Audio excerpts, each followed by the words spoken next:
what remedies gender dysphoria 90% of the time is puberty. So what we're doing in children that struggle with gender confusion with a puberty blocker, that second step in the cascade of treatment, we're preventing the children from experiencing the actual remedy to what is troubling them as they suffer with incongruence.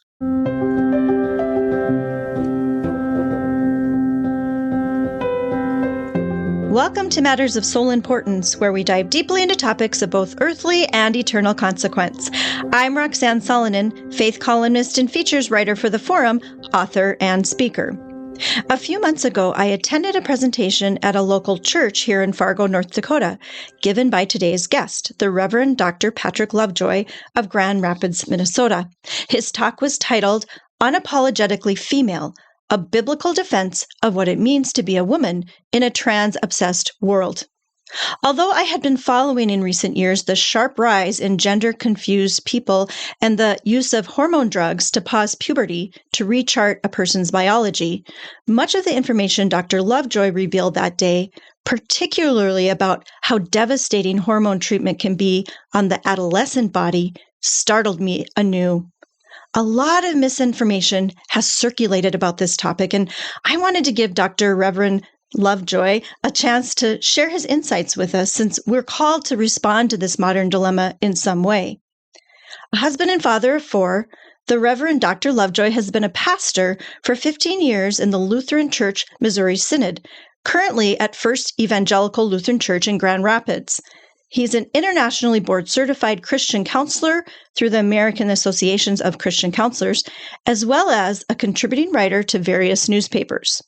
Over the past 3 years, he's studied and presented on transgender ideology and the Christian faith. His application of scriptural principles combined with scientific research brings understanding to this topic so crucial to our time. Can we change our gender? You might already suspect the answer, but expect to be surprised at some of the details Dr. Lovejoy discovered on his way toward meeting the truth. Just a little cautionary for parents of young children. If you have them nearby when you're listening, this is one of those episodes that is a little bit PG-13. So just be aware of that. And with that, we'll dive in and hear from Patrick himself.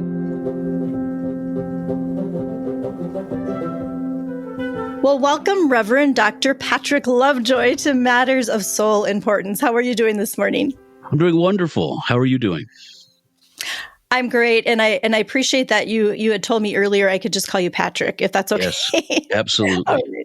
All right. Lots of names, but hey, that's a good thing. I mean, to be have a doctorate degree and also be a pastor.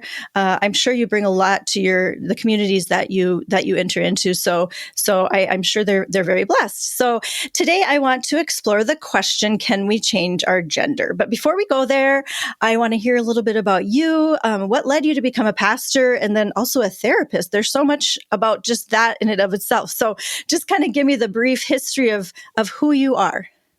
Well, I originally went to school in political science, and I was going to go to law school. I was really fascinated in international business law, but I took a year off in between going to law school and undergrad, and it just hit me one day. I was actually asked by the person that I was working for at that time during that year off what I wanted the rest of my life to look like. And I was driving down the highway going back home that afternoon, and it just became evidently clear what I wanted to do. I wanted to dedicate my life to the service of others, the service of our Lord. And I got off the next intersection, went to the church, filled out my application to go to seminary, and that was it. I just redirected all my graduate placement exams and everything like that, and then went through seminary. Actually, did my internship there in Moorhead, so not too far from where you guys are. And I met my wife when I was in seminary. We've been married almost 16 years now. and we have 4 children together. Our oldest is going to be 16 this summer, so we're looking forward to a little help with shuttling people around. So that's exciting. Oh, Um, always lots of freedom coming your way. Yes, Yeah. exactly. So, after I went into the ministry with my first call, it was out in Washington State. Um, counseling has always been a huge part of how I interact with the congregation, the people.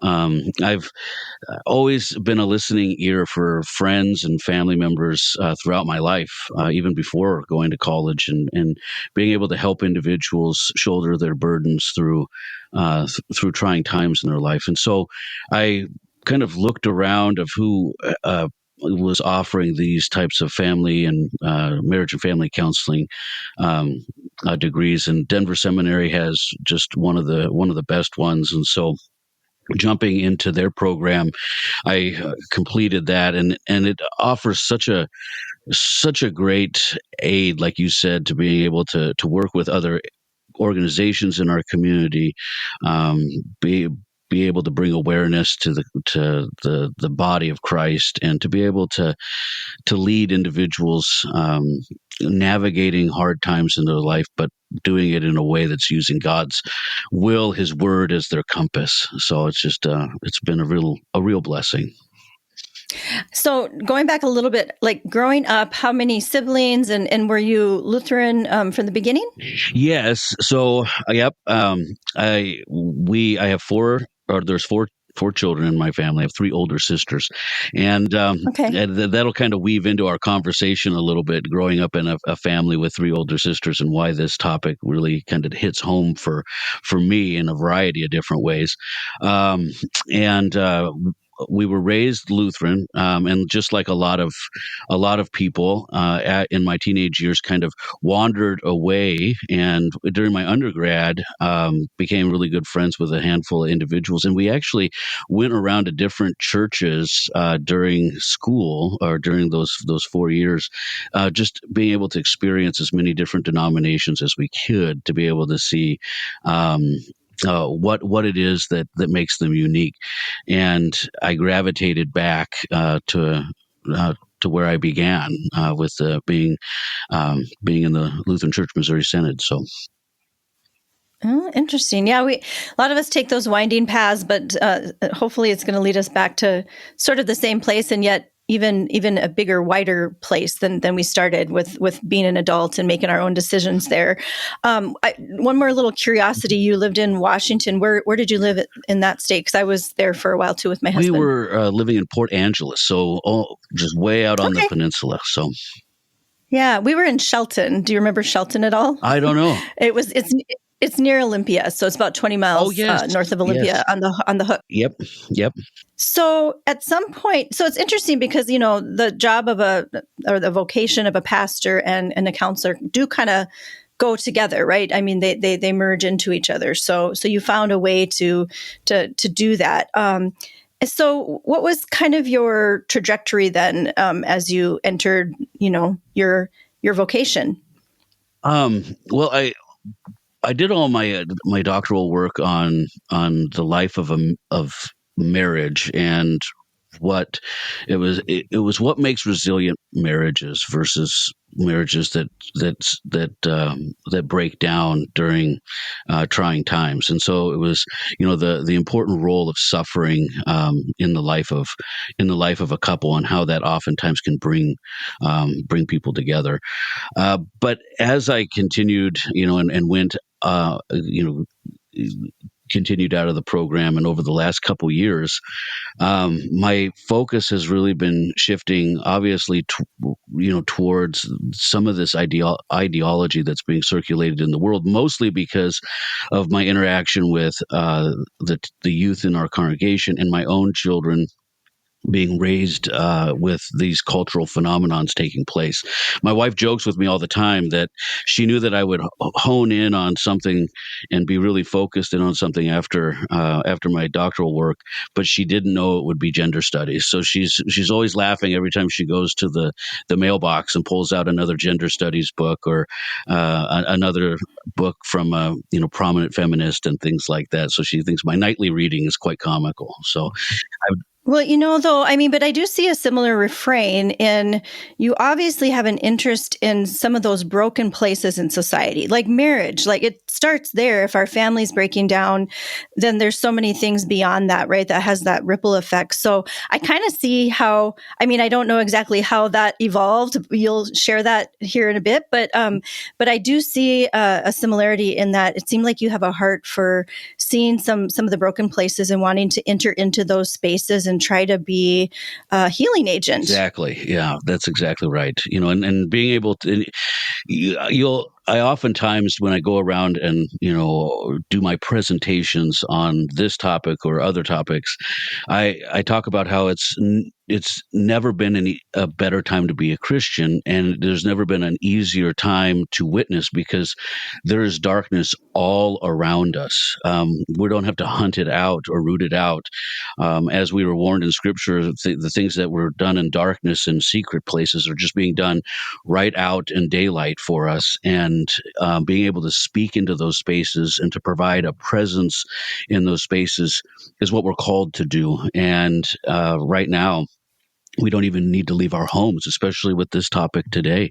It comes right into our living rooms. It comes around our dining room tables, and we need to be equipped and confident and compassionate enough to be able to, and courageous, I think, too, to be able to speak to these types of topics. Because if we don't talk, if we don't speak to these things, then then we shouldn't be surprised with how overwhelming the sound is coming from the other dynamics. Yeah, I think a lot of people are scared, and so because there's a lot of vitriol out there, and to step into this very tender place of a person's sexuality, it's the gnashing of teeth begins. I've tried to step into that as well and written a little bit about it too, and I'm always trying to pay attention to those cultural things that are overwhelming us. And I agree that we do need to have the conversation. And that's why we're talking today. So share a little bit about, you've kind of hinted at how you honed in on this topic. Obviously, it probably wasn't even a thing when you were first starting your journey into deciding who you were going to be someday. And so, but it became something large on the horizon. How did you kind of step into that? Yeah, you're 100% right. I think all of us can agree with that if 10 years ago, this wasn't a topic, or at least it wasn't at the top of the top 5 topics that we would discuss in a similar setting. But one of the things that was the catalyst for this was that myself and a couple other pastors started doing annual or biannual workshops over various topics. And one of the things that rose out of that was, being able to talk about the altars of our culture, where is our culture worshiping? And I just, with what was going on in my own children's lives, what they were experiencing in the public schools, what they were hearing online and in social media, I immediately wanted to go to the altar of identity for them and be able to talk about what it means to be in this time and in this place, and where we're deriving this culture or this identity. And specifically for me, when I looked at this topic, I saw it from the perspective of, yes, a pastor and a counselor and those types of things, but also as a father. And so like I said before, we have 4 children, two boys and 2 girls. And I saw this affront that's massing up about identity and how it's really, we can talk about how it's attacking the male identity in a lot of ways as well, and has been for a long time. But this emergent gender identity, how it is in many ways uniquely attacking the identity of females and what it means to be female in this time and in this place. Some of the things that I talk about is that when you look at gender identity, and even when you're going through different institutions like the medical field or things like that, and you're filling out forms, women are identified as owners of vaginas and people with the possibility of pregnancy or the potential of pregnancy. They're no longer called women or girls or these types of things. And it's not symmetrical, right? Men aren't being asked, being labeled as owners of prostates or people with the that possess semen and all that other stuff, right? I mean, that's not being at all talked about. And so we see this, at least from the perspective that I've taken on, as this direct attack on the feminine in the created order of God. And I refer to it really as a garden moment in the life of our faith, because again, you have these voices coming in and asking, did God really say that? Did God really make them male and female? Did God really assign uniqueness to each of these roles inside His ordered creation? And so many of us deciding to take the bite of the fruit and walk away from really what God has created us to be. The other thing that I've always the preciousness and the uniqueness of women has always been impressed upon me from my father to me, especially in how we were related to how I related to my older sisters, and of course, having three older sisters, that was a whole lovely, great experience. It was always it was always a part of my life. My oldest sister actually referred to herself growing up as the Galactic Empress, and we were all supposed to treat her as such. So it's just been a great. It's an interesting way that it's all developed over the years. Yeah. I had shared an image with you, and I wasn't sure if I was going to bring it up, but I kind of want to bring it up now because I think it's sort of the culmination of where we're at. And I know it's new to you because I just sent it to you this morning, but I was perusing through X. I kind of get a sense of the culture from there. And there was a video of a young woman in a wheelchair who was, she obviously wasn't verbal really, except she was kind of swinging her arms around and communicating, but she didn't have a shirt on and her chest had been, there was a surgical line there where her breasts had been removed. And it just broke my heart to see that. I feel like this is where we're at now, that I would consider her a victim. I don't know the story, but there's a lot of questions that are popping up here. And I guess that's what we're here to talk about today. What is going on and what happened? Because I know that our generation, I'm 56 going on 57, we're kind of condemned by the younger generation sometimes about just not being with it enough. And we're just kind of old school or whatever. And we're just not open enough and we're not understanding and we're not compassionate. But I feel like we need a little bit of grace here because until very recently, when you were just talking about it, like the language even has changed as far as saying someone assigned at birth, like that. It just like when I first heard that, I'm like, what? No, that isn't the way we speak or think about it. And it's kind of been hoisted on us to like, sort of like we have to accept it. And it doesn't jive with the truth of everything we've known up until this point in our life. So if we're having a little bit of a struggle here, please offer us some grace and let's have a thoughtful conversation about it. So I know you have some, ideas and thoughts about where all this came from. So I'm just going to let you pop in wherever you think it's appropriate right now. Well, it's really interesting, especially with the younger generations. And, when like you're talking about, and what I've experienced is when we can sit down, regardless of what generation we're from, and we realize that we can have just a conversation about this without somebody getting up, slamming the door, walking out, calling each other names, and that kind of stuff. And I actually see, hear, and experience the empathy and compassion from both sides, as individuals strive to care for people that are struggling. I think that's the key as we move forward. When you and I are having this conversation today, not to scream at individuals and to force opinions and do all these other things and to be these monsters that oftentimes both sides make each other out to be. And I think that that's why doing these types of things and those workshops that I've done, how they're so important.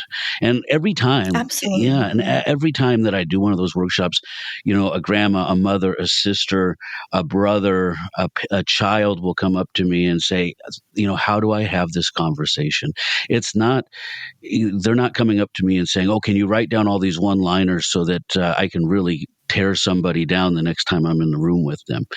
And I think that we need to go back to that there of Mhm. course is a percentage of individuals out there that, of screaming voices that's what they want to accomplish. But the majority of us want to care for our loved ones and see our neighbor Yeah. as just that.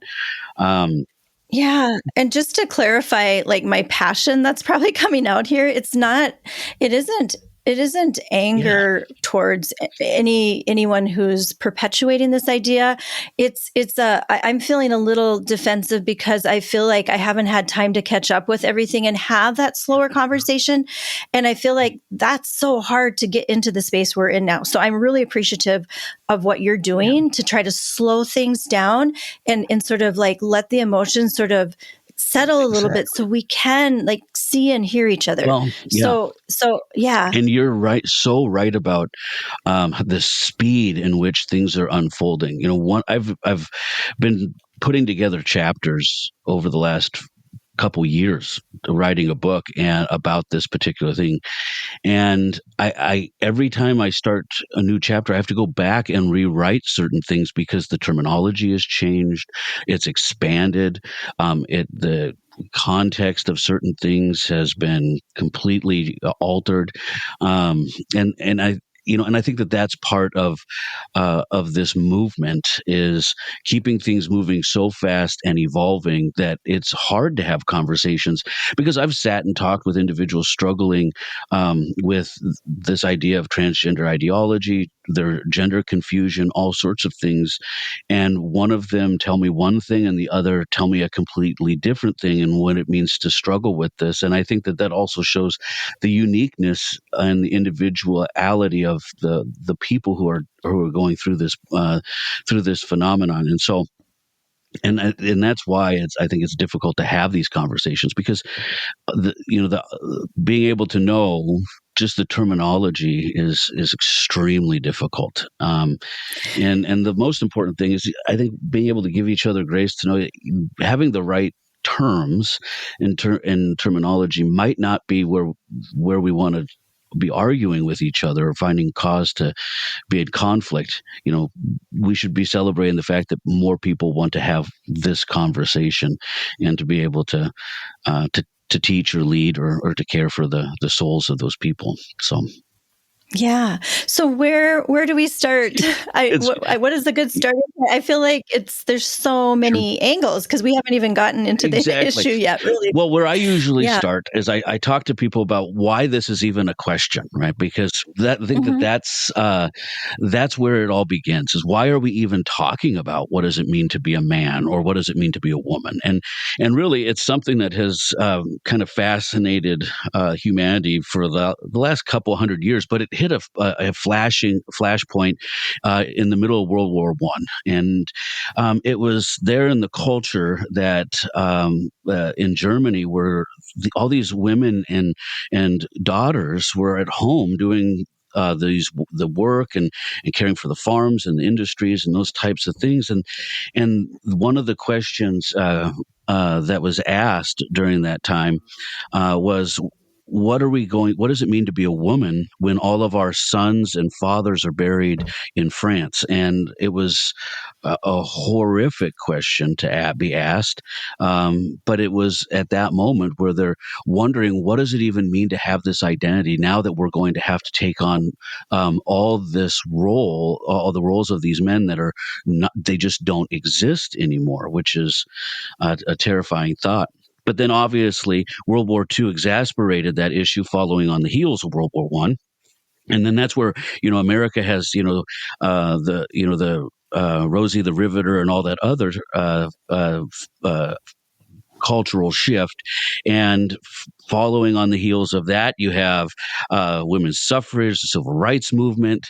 And then by the time we get to Vietnam, women are burning their bras and men are burning their draft cards. And the whole idea of autonomy and what it means to be an individual and what and again, still trying to answer this question, what does it mean to be a woman, is just right in the front of so many conversations. And following along these conversations are kind of pillars in the feminist movement, writing books. Simone de Beauvoir is writing The Second Gender, and Judith Butler is writing all these questions about how one becomes a woman and what does it mean to be a woman and how do you even know if you're a woman, and that it's all socially constructed, and just asking more questions instead of providing truth. I referred to it as like the 1900s and following World War One and Two as being kind of in the terminal of an airport and grabbing all these different magazines from all these different influences.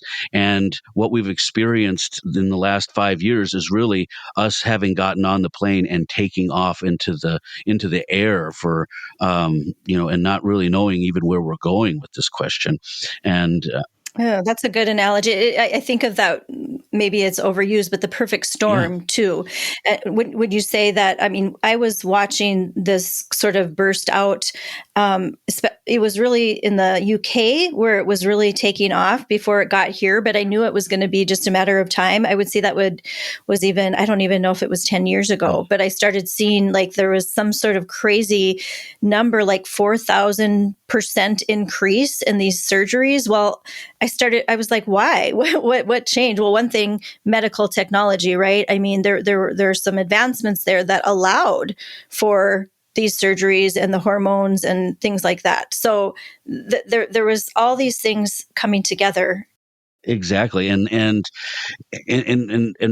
building onto the feminist movement, you had, women's rights, and then you had the sexual revolution that even followed on after that. And that's where you start having this whole idea of our identity being wrapped up in sexual performance or sexual identity, and rise in the LGBTQ2SIA plus population is this whole idea of your identity being woven into performative acts or impulses, and why you get so many different answers when you go out into the world and ask, well, what does it mean to be a woman? Well, what kind of impulses do women have? What kind of emotions do women have? What kind of performative acts do women have? And now all of a sudden, the identity of the female is rooted in these temporal things instead of eternal things. And the fabric of how God has created us to be, identity is woven into something it never should have been. Now, as we're dealing with this gender confusion question, and it's really interesting. I teach a class for 8th graders talking about this whole thing about gender identity, and I talk to them, and every time they are absolutely amazed because they're exposed to this all the time on their social media and TV, whatever they're streaming and things. But once you sit down and actually explain all of they make the connection. They understand that this isn't about civil rights. These people are struggling with their identity and where they're deriving their identity, and how horrifying it would be. These eighth graders tell me how sad it would be to think that your identity is yoked to something that you do with your genitals, right? That's what Mm-hmm. that's the sum total of who you are. And if you don't like who you are, then you have to physically change yourself.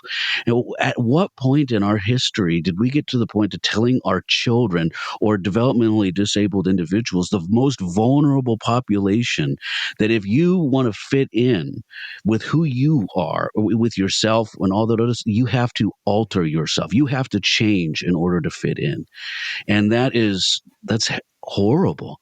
What happened to us leaning into the uniqueness in which God made us? Why can't we have masculine biological females, or people that we would identify as feminine biological males, that have those types of things? We used to just call girls that were maybe a little bit more, masculine in the way that they interact with the world, is just tomboys, right? They enjoy fishing and Mm-hmm. hunting, and that's being up here in northern Minnesota, and you over in North Dakota. I mean, that's part of their cultures, growing up on farms and being outdoors and all that other stuff.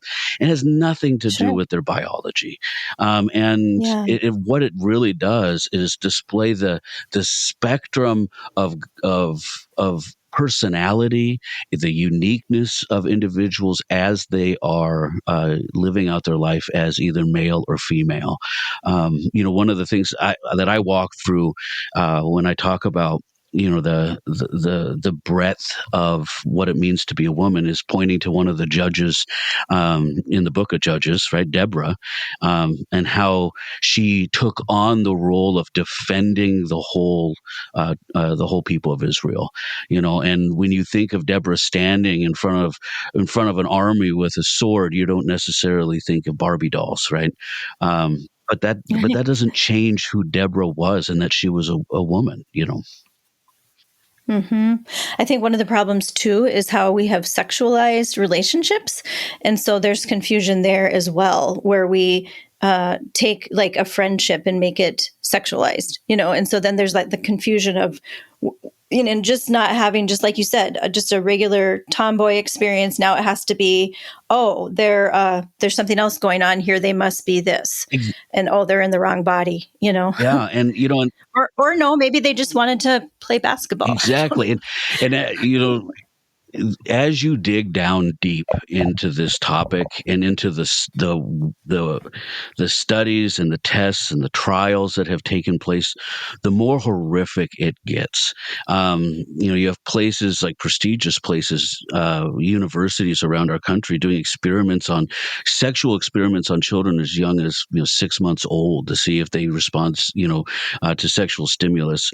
Because again, like we were talking about, is that for whatever we made this shift during the sexual revolution and during all of that our identity is woven into sexual acts. When do we become sexual beings? And is it an age? Is it a covenant? What is it that makes it that we now have become sexual beings? And that is a scary question when you actually start looking into what answers are out there and what answers are being provided. Because this is, I think, why a lot of individuals are yet screaming out the word pedophile a lot when they're dealing or grooming and things like that. Because a lot of the things that we're seeing and experiencing in some of these areas could definitely fit inside some of those categories. So, when you go out and talk to faith communities, what sort of things are you? Maybe we're jumping ahead here, but let's just start kind of talking about how do you equip Christians and other people of goodwill who are not convinced about some of these ideologies. Where do they go? There's so much there, and so where do we begin? So the first thing I do is tell them that we're not Chicken Little and the sky isn't falling, right? That Jesus did in fact die and rise and is ascended and is still reigning and is still coming, right? And that we live in a victorious and triumphant time. And so we don't have to worry about whether or not things are just going to fall apart, that we've lost everything, that the world is and sin has run over us, and that all these other things that is that we fear. We don't live in a culture of fear. Our life and our faith is not informed by fear. It's in awe of what God has done. And so from that standpoint of realizing the war's over, we're just waiting for the culmination of all that. And then I talk about how important it is to get a good understanding for themselves, to know what it means to have an identity in our Lord and our Savior. What does it mean to be a baptized Christian in this world today? What does it mean for them? How does that change the purpose for their life? How does that change how they see the world around them, or even see time, seeing now that they are eternal, that they're not just temporal and woven, and that the only thing that matters in this life are the temporal experiences, the impulses or the emotions, but that now they get to see things on a grand scale now from the vantage point of eternity, and then be able to now ask the question: how can you help individuals who see their life as being defined by temporal realities, impulses, fleeting moments, grabbing onto vapors, and see them as human beings, as in feeling that empathy, trying to put skin and flesh on this ideology for people to see that it's not just it's not just a debate. It's also not just a scientific journey. It's something that has eternal consequences, because the people that we're speaking to are people that Christ died for, and they need to hear that, and they need to know where their true identity is. And I talk about John Mooney, the David Reamer story. I think that we talk about that. We're back back in the '60s. John Mooney. He worked for Johns Hopkins University. He was a gender scientist over there, and this little boy, David Reamer, had a horrific experience during his circumcision, and so they took him to John Mooney, and he basically did a surgery to reassign him as a female, and then instructed the parents to raise that little boy as a girl, because he believed, like Simone de Beauvoir and Judith Butler, that gender was all just culturally informed. And as that boy progressed, he was a boy, and by the time he was 12, he converted back to being a boy. The family made up this story about how the little girl moved to go be with family, and that this is now the cousin of his twin brother, and all sorts of stuff. John Mooney was allowed to go around by the academia and act like his research and his work was actually credible, that he did this.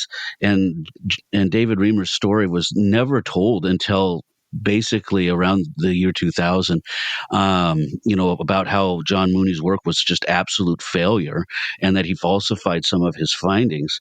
Unfortunately, David Reamer ended up taking his own life because of all the things that took place, and that their story wasn't being heard, and that in all this, we need to not let that happen ever again. And the reality is that it's happening all around us all the time. And so the church needs to be ready in 5 or 10 years for all these, what I refer to as prisoners of war, because these people are captivated by the whisperings of Satan in this garden moment. And they're going to realize, like so many people already have that are given the title detransitioner, and being able to be able to be prepared for them, to be able to speak truth and love and forgiveness and grace, and and how powerful that image will be for them too, as they look at their life or their bodies that the world has mutilated, to be able to say, hey, your identity still is not in this temporal reality. Your identity is woven into Christ. So even if you have a double mastectomy, right, we can talk about that. That doesn't change who you are in God's eyes and how precious that will be in that moment. And so that all works into this conversation is how do we speak to individuals, empathize with them now as they are being swept away in this war, and how can we prepare ourselves for the fallout of so many individuals being deceived by this moment, and not just the individuals themselves that did the surgery, or went down, had surgery or different therapeutics, but how can we be there for the family members that didn't say anything? The guilt and the shame that is going to be there is going to be so devastating as time goes on, and we need to be ready for this tidal wave that I feel is coming. And you're at the front of it, trying to send the not the warning even more. I think the warning is over. I think now you're just trying to gather the troops and figure out how what's the next battle plan as far as like the strategy for taking care of the wounded, like you said. So I bet people are eager to hear what some of those steps are, even more specifically, and kind of what you've been going through as you've been getting towards that. Let's take a little pause here, and we will start getting into kind of the meat of what we can do and the good news that we have to share with others. And you're right, we're at a time and a place, like God has prepared us for this time and place, and that's why we're here. Even though sometimes we want to run away, we have what we need. God has given it to us, and so let's band together and love, right? So we will be right back with more Matters of Soul Importance with the Reverend Dr. Patrick Lovejoy after this break.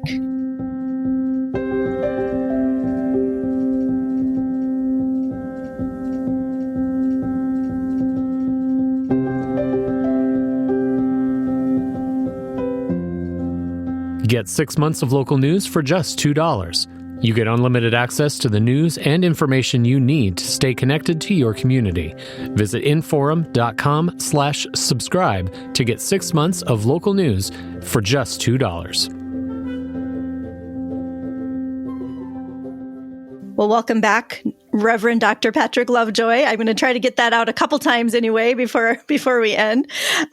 We were talking kind of about what we can do as Christians, but before we go into that satisfying end of, hey, here's some tips, there's still more to discuss. And we're asking the question, can we change our gender? We haven't really even answered that yet. So why don't we start there, Patrick, with, is changing our gender even possible? That's the question we're asking today. What say you? Well, one of the things that's interesting when you ask the question, that obviously always comes up, and you brought it up in the last segment too, when you hear individuals say, gender assigned at birth, right, or sex assigned at birth. And I always ask women to raise their hand if they've had children, and I always ask them, "Did your doctor assign the sex of your child?" And all of them say no. Right? All he did was observe the sex of the child. Yep. And from that moment, he just declared what God had already done, and I think that or he or she had just kind of makes its statement known. So there's no assigning of gender one way or another. Now, of course, there's always this question about the intersex people. Those are individuals that have XY chromosomes and things like that maybe have, both biological sex components, internal or external, or a variety of those things. I think it's very interesting that the transgender movement has kind of tried to capture that population when that population does not want anything, does not see themselves as part of the transgender movement at all, right? There's been volumes of books. The Complex Guide to Intersex just explicitly says this has nothing to do with sexuality. It has nothing nothing to do with the transgender movement. It's a biological phenomenon. And the other thing that the intersex population actually does is it confirms the fact that there is a binary, because there's not a third gender that people with intersex all of a sudden have, right? There's not a X, Y, and B chromosome, right? There's just the X and the Y still. So it's not like there's a spectrum. There's not any of that kind of stuff. So the intersex population just confirms that. But going back to the question about gender, you have to be really careful about this, because the world and this movement has done a really crafty job of being able to separate biological sex and gender and say that they are not the same thing, when for an average speaking person we would use those things interchangeably to mean the same thing, but they do not. So what a lot of times individuals are talking about when they talk about their biological sex, so that obviously says what it is, but their gender is how they how they betray that. What gender are they portraying? Whether it's through social media or through how they present themselves in the culture, and to what degree, right? Are they male presenting? Are they female presenting? And that's how they see their gender identity. Now, what that actually assumes is that you can be disassociative, and that's a good thing. Now, disassociation between your mind, your heart, your soul, and your body has never been regarded as a good thing, right? And that, not only that, but when we think about ourselves as having an identity in the Lord, right? He constantly tells us to love him with our whole heart, mind, and soul, right? All our strength, everything united together. The New Testament talks to us about having our mind renewed, and that our whole life and body and soul be lived out in service to the Lord. And there's no way that our bodies and our souls, our minds ought to be at odds with one another. In fact, this is what we would refer to as a disorder, right? Because our bodies and souls and hearts and minds are not in order. It's in chaos, and God isn't a God of chaos. He's a God of order. And so so that's the issue here, is that we have this movement that is telling you that you can be disassociative, and instead of working on your heart and your mind, we need to go and do surgery and physically alter your body so that you can feel more in line with each other. The problem is that hasn't been playing out at all.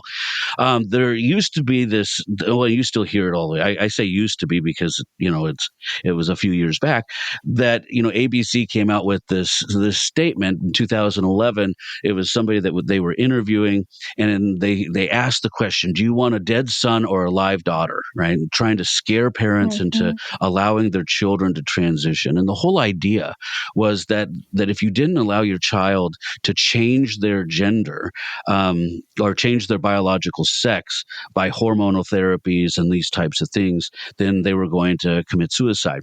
What's interesting about that is that ABC and everybody that kind of pitched this statement was using a study in around 2014, or this is when the study kind of came out, to try to validate what ABC was talking about in 2011. It was a study that was supposed to be about children, but none of the participants in the study were children, and they didn't talk about if they experienced suicidal ideation when they were children. And it also talked about the study participants didn't talk about whether they had comorbidities, if they were had other mental illnesses or anything like that. In fact, the population that they sampled was multiracial, was less than a high school education, and below $10,000 in annual income, and that was in Southern California. So you could imagine the quality of life that they were living. So by nature, they handpicked people that would already be susceptible for high suicidal ideation. And in fact, when you look at the actual study, on the second page of the study in bold letters, it says that this study used convenience sampling. And it says literally that this study utilized convenient sampling. It's unclear how representative the respondents are of the overall U.S. transgender non-conforming adult population. And the definition of convenient sampling is a form of statistical research that cannot be used for probability sampling. So obviously, we need to do more of these studies, and thankfully, the people at Northwestern University have started doing that. And in 2017, they actually talked about how, or actually, it was 2019. I'm sorry. Or no, their study was in 2017, where they talked about how, yes, there is a high rate of individuals that identify as transgender that are suicidal, but they don't know if that's actually a part of the transgender struggle, or and so just like when you go through the criteria of meeting certain mental illnesses or certain things like that, they don't know if maybe that should be one of them. It is for a variety of other disorders as well. And so and then in 2019, the BBC released a study that showed that there actually was an increase in suicidal ideation for children trying to deliberately hurt themselves or kill themselves after receiving puberty blockers. Some of these children as young as 11 years old. So we're actually seeing, and also that study in 2017 showed that there was no significant decrease in suicidal ideation when transformative care or conversion therapy is used. And so these types of studies need to be out there to show that the solution that the world is trying to provide for the problem that the world has created is not the answer. And it's just it's a fascinating thing, but it's also a terrifying thing when you think about the world causing the confusion, causing the chaos and the disorder in the lives of our most vulnerable, and then providing a solution that does not work, and a solution that oftentimes results in lifelong medical intervention. And so we are starting to hear some of those stories, and it is horrifying. And my heart just goes out to those who come out of that and realize the damage they've done to themselves. So we'll talk a little bit about that later when we offer some solutions. But when I was kind of seeing the high rate of people that were pursuing the surgeries, and there was another sort of hashtag on Twitter at the time that was saying trans cult. It was people coming out of this, especially over in the UK where it had started earlier. And they were talking about how they had to learn a whole different language and conform to this certain ideology. And then when they came out, it was very, very difficult to escape. Yes. And that just kind of, so I don't know if you have any insight on that, on the trans cult. We are hearing that so much. The story of a young woman that, in her teenage years went and got puberty blockers, and then began what's called the cascade of intervention. So, you start with, basically social transitioning, changing your name, changing your appearance, perhaps changing your profile pronouns on your social media. And then perhaps we'll start puberty blockers. And then after that, cross-hormonal therapy. And you just continue to go down this cascade of intervention until you're doing top surgery, bottom surgery, and all these other things. This young woman began that cascade of intervention and made it into her college years and got through about her second year. She talks a story about how all of a sudden she realized that all she was throughout this whole time was just essentially what we would refer to as a tomboy, and that she didn't want to do this anymore. And she talked about how, the doctors didn't want to support her detransitioning because, they didn't want their license to be questioned or complaints to be lodged against them as if they're not being pro transgender and all these other things.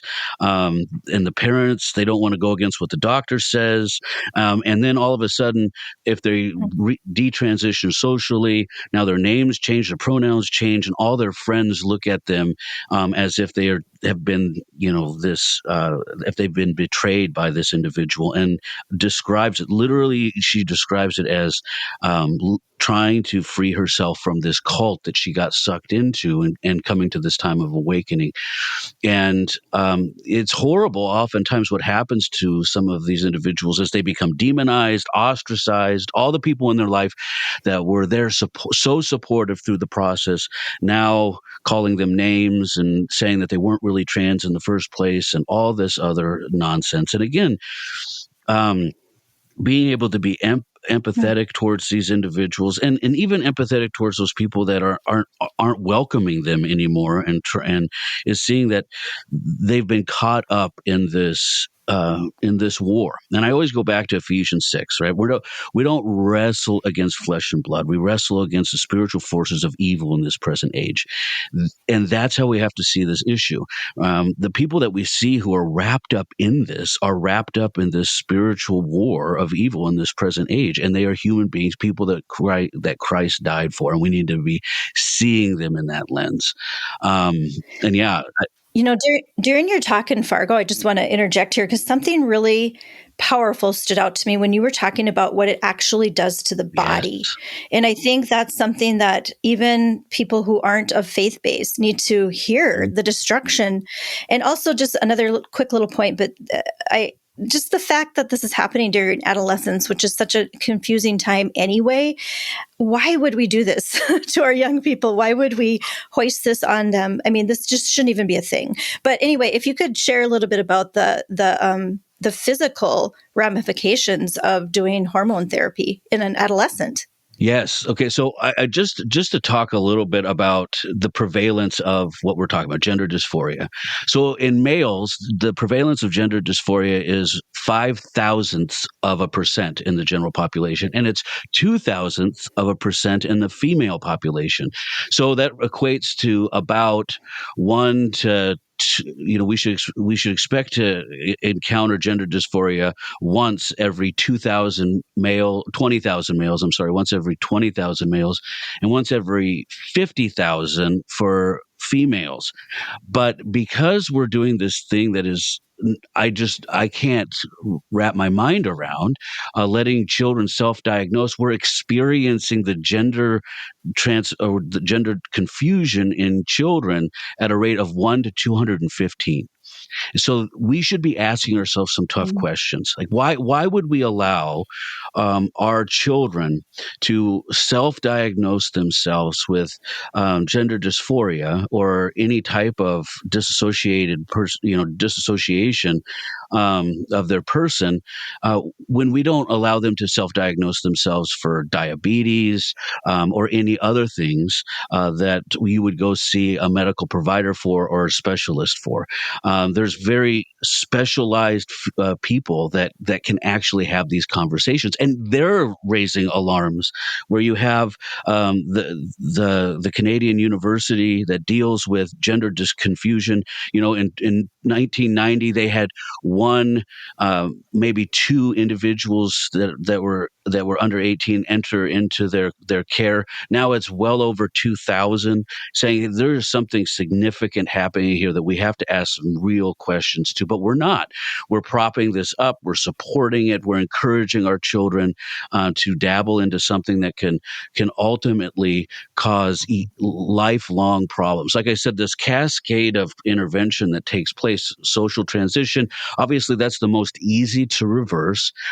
You just go back to wearing clothes or changing your name back and your pronouns on social media and things like that. That one is pretty easy to reverse, even though it creates a traumatic moment in our life, and that itself needs specialized care as well. But a lot of times we go into puberty blockers after social transition. Now, puberty blockers are an interesting thing that oftentimes are being told is it's just a pause button. But in reality, it's not a pause button, because the 90% of the time, what fixes, I guess you don't use the word fixes, but what remedies gender dysphoria 90% of the time is puberty. So what we're doing in children that struggle with gender confusion, with a puberty blocker, that second step in the cascade of treatment, we're preventing the children from experiencing the actual remedy to what is troubling them as they suffer with incongruence in their personal life. And then what moves on after puberty blockers is cross hormonal therapy. That means stopping the estrogen and putting in different levels of testosterone and a variety of other things. And what that does, especially for women, like I talked about, how my focus has been on protecting, promoting, and holding up women, and wondering. I'm wondering, where are all the feminists and all this? Some of them are out there. One of them is Deborah So. She's a neurologist from Canada, wrote a wonderful book called The End of Gender. And she's out there speaking and talking about how we need to be out, the feminists need to be calling this for what it is, because this uniquely damages women in such a tremendous way, because it takes women's reproductive systems, the cross hormonal therapy, and it dries up their uterus. It causes teenagers to go into menopause. It makes them infertile. It, like we saw in that picture of that the developmentally disabled woman, how she had a double mastectomy, and you have all of these things that that's being spoken of as harmless, or we can just stop the puberty blockers, or we can stop the hormonal cross therapy at any time and everything will be great. No, it won't, right? No, it won't. And the same thing for men. There's a story of a man that had bottom surgery. And it's interesting, your body, it's hardwired to be male or female. So when you injure yourself, it grows back or heals what was injured. And so that's why you become lifelong medical patients, because your body constantly is trying to heal itself from where you have cut it and what you have removed. And so they become dependent on antibiotics and all sorts of different things. And these individuals, they need to be heard for these people that are being swept away by this, because it's not a harmless issue. And like I said, after all these cascade of treatments, they go back to their doctors, and there's not a whole lot the doctors can actually do for detransitioning after the damage is done, because you can't once a 19-year-old has a hysterectomy, there's no remedy for that. And now we have these young women in their 20s that are married and looking at their lives and now are unable to bear children and are just suffering with such great depression and themselves dealing with suicidal thoughts. Like I said before, there's the BBC coming out with that increase that after treatments there's an increase, and we would expect that, because we know that there's only one source that can provide us wholeness, can provide us truth, can help us in our times of need, and it's not a scalpel. It is the truth of how God made us unique, wove us into relationship with one another, and that's what needs to be kind of at the forefront and hallmark of what we're talking about. Yeah. I want to bring up one more horror story because I've seen some videos, and one was this testimony from a mom who transitioned back into a woman, into her original biology, which is and she had no breasts, and then now she's pregnant, having a baby, and the torment of her body wanting to produce milk for this child that she couldn't do. And it was just like this, almost like the phantom limbs, that will never be there. And she just was like, I'll never be able to have that with my child. And it's just, as a mother who was very close to my babies, I kept them very close for the first couple of years of their life, and just was very attached that way. It just broke my heart that had been taken from her, and again, a lot of this is happening while they're teenagers and still forming not just their bodies, but their minds. Like, they're still forming who they are, their psyches, So it just feels like, and so much of it has been happening in the dark, as you're describing all these studies that aren't complete or are, they're not accurate.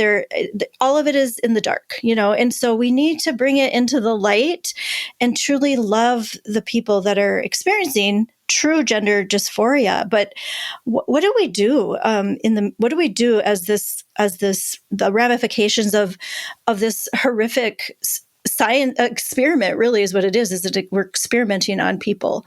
What do we do to begin to heal each other? And like you said earlier, we can't freak out.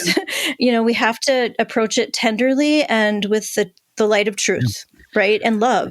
Charity. Yep. And that's what, it's a very, you're talking about darkness and that, as our Lord tells us in the Sermon on the Mount, that we are the light of the world. Well, the light shines the brightest in the dark. And that's where we are right now. And it's not as complicated as I think a lot of times we fear it might be. Because what the world is teaching these young people is that they're not good enough the way they are, that they need to physically change. And we get to walk beside them and tell them, you actually are good enough the way you are, that you have been made by your Creator and you have been made special for Him, and for a special purpose and for a future and a hope and all those great things. And so I think that right there is the most important, and it's interesting too, because that's what the world is actually doing, is twisting that message that you're great the way you are, and so we need to celebrate you. We need to have these all this fanfare about you becoming your true self. And how ironic it is that these individuals are telling them that they're becoming their true self when they're altering their bodies, taking hormonal therapies, and conforming. And the other thing that this whole movement has done is actually reinforce the stereotype of gender conformity. This is something that Judith Butler hated and wanted to go against in so many of her books, that women didn't have to conform to the idea of what it meant to be a woman. But this is exactly what is taking place. That if you don't like the development of your body, then we will stop it and we will change it so that it conforms to what we think it ought to be, or what these types of things. And the other thing that I just want to point out too about the predatory nature of these things is that when I do in my workshop, I will ask the group, and a lot of the times it's predominantly women that are there, and I'll ask them, how many of you loved puberty? Just absolutely loved going through puberty? Nobody raises their hand. And this is one of the things that is taking place, where you have young girls that are going through this process. Their breasts are developing. They're starting to go through menstruation and all of these things that that they really are not enjoying and are really at odds with their bodies. And same thing with men too, in a different way. But taking these individuals going through a life transition in a vulnerable state, being vulnerable in their own mind, like you said, not fully aware of what's happening, and then this ideology creeping in and saying, well, if you don't like that, we can stop it, when in reality that whole process is the remedy in the first place. And the other thing that's really harmful is that we're seeing parents feeling like they are ill-equipped, or not relevant, or not invited into the conversation. It's just it's horrendous. Yeah, separating children and their parents at this vulnerable time, at a time that the parent is supposed to be accompanying their children, and these other entities sort of like wanting to be the parent. so interesting how the things are twisted with, like what you said earlier, you be you, but yet we don't really like, if you don't like who you are, then be this other thing. I mean, it's just so confusing to, again, young people that are already trying to figure out who they are. I have a question with people that throw out, well, if you don't like it, just don't worry about it kind of a thing. Like, why do you care? Why do you care that this is happening? Like, if you don't have this going on or whatever, then just look the other way. Like, don't worry about it. It's not you. Let people be who they want to be. Because I know the answer to Cain's question, am I my brother's keeper? And because I look at somebody and I see them as somebody that Christ died for, somebody that needs him in their life and needs truth, needs grace. And the other reason is, if you saw someone drowning at the pool, would you be like, oh, you go be you, right? No, you wouldn't. You would, you would rescue them. And that's what's happening is it's not that it's not as simple as you be you and mind your own business. And that's not what we are called to do as Christians anyways, right? We're not called to just be siloed. I think that the Great Commission begins with the word go, and we need to be more on top of that and being intentional, not being going out and being bulldozers with things, but being able to actually interact with these moments and do it in a way that really is reflective of the gospel. And I love when Paul describes us as being the aroma of the Lord, like the incense filling the tabernacle, being, permeating, letting Christ permeate the world around us in that way. Yeah. And I have a thought about what we can do and be, because earlier I talked about how I think so many people are scared of this topic and others like it, where we don't feel like we have anything to offer. You brought up earlier about how parents don't feel like they're part of the conversation for their own children that are still developing. But one of the things, as I'm, on the cusp of between different generations as Generation X, I think we have a lot more than we realize. And that is, we are who we are. Like, we grew up in a time where it wasn't as confusing. And I think if we're Christians especially, and have that connection with God and reality and truth, just by being who we are and living out our life the best we can as Christians, being charitable and being loving. And, for example, my husband and I, we went through a lot through the years, but we're together and our relationship is strengthening in these years. And so I think we have something to offer in just modeling just a truthful, faithful way of living and being confident in that. Just that alone. I think the witness of us still being here and standing up and still being connected to our Creator and trusting in Him. And you've brought so many hopeful points about that to us.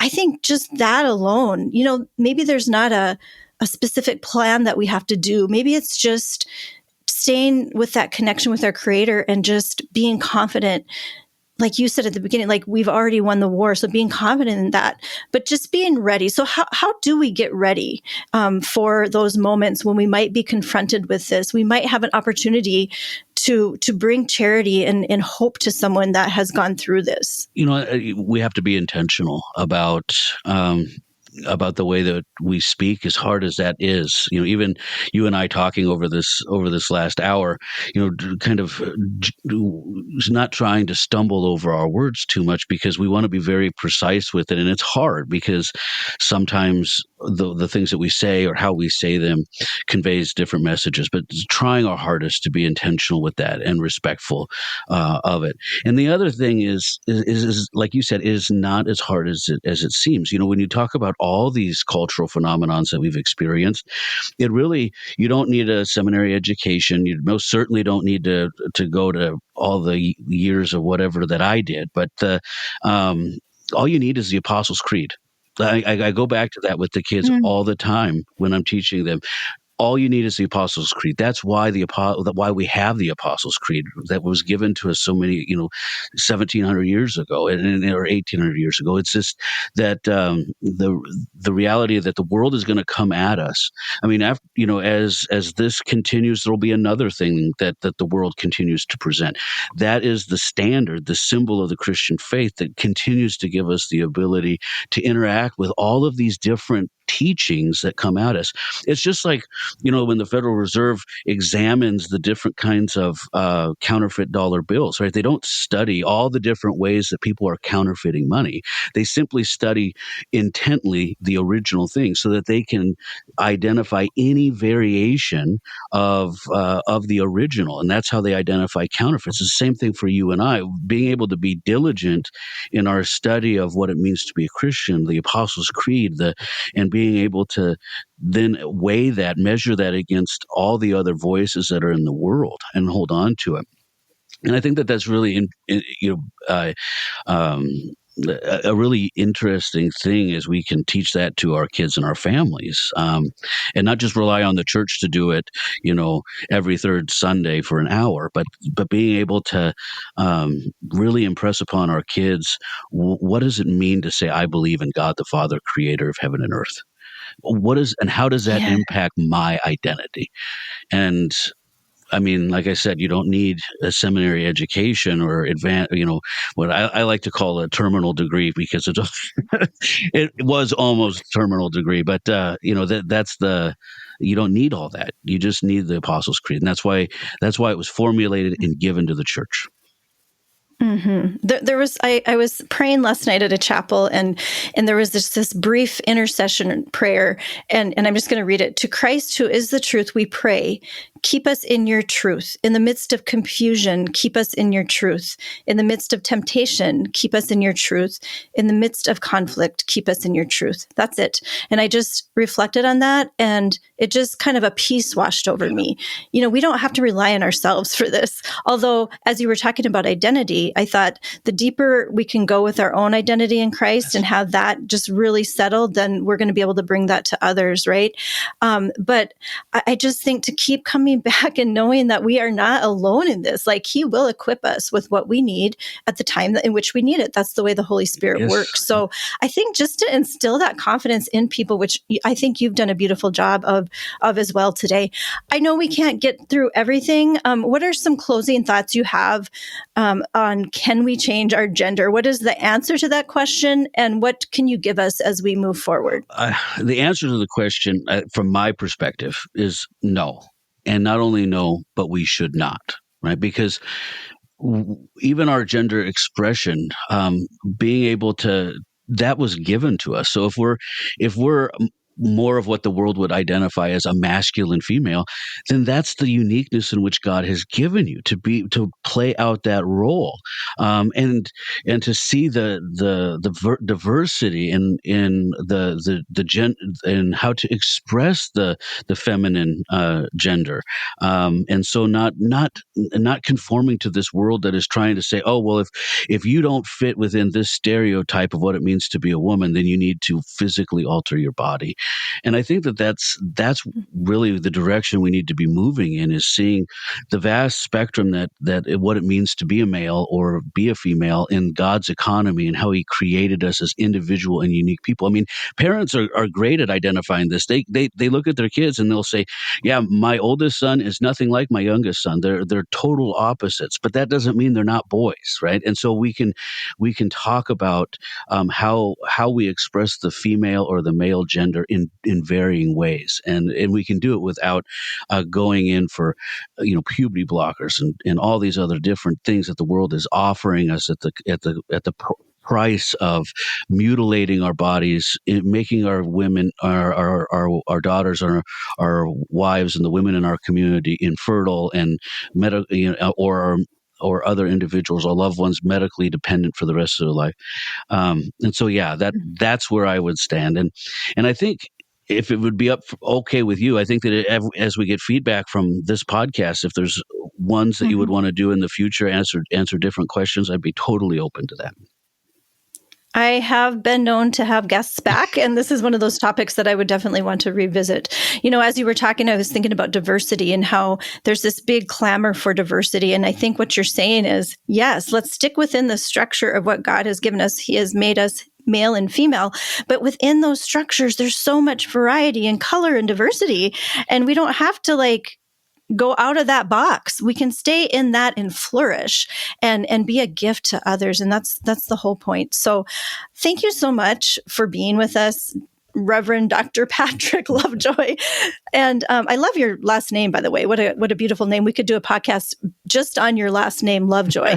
So it's perfect. It's perfect. So, well, thank you again for being with us. And can we change our gender? The answer is no, and we can't. And I thank you so much for leading us through this challenging and tender topic today. And I look forward to having you back when we can do that. Thank you very much. It's been an honor and a privilege, and it's been an insightful road leading to this moment. So thank you very much.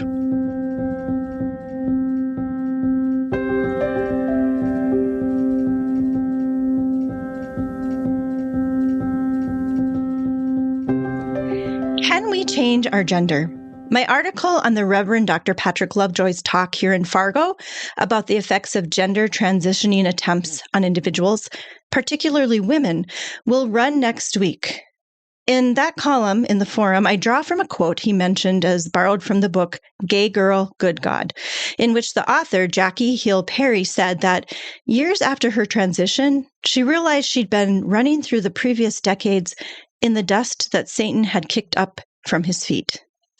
It's a powerful statement and really makes the tie with the trans ideology and the author of Lies, who is out to confuse and distort. And it seems there's no better movement to exemplify confusion and distortion as this one. Even if we take spirituality out of it entirely and look only at the physical ramifications, as Dr. Lovejoy has stated, puberty blockers begin a cascade of catastrophic medical interventions that lead to a lifelong dependency on intensive medical remedies. Pausing puberty, in women in particular, puts a dam on estrogen, he said, filling the body with a toxin, which often leads to early, full-blown osteoporosis, infertility, and hysterectomies.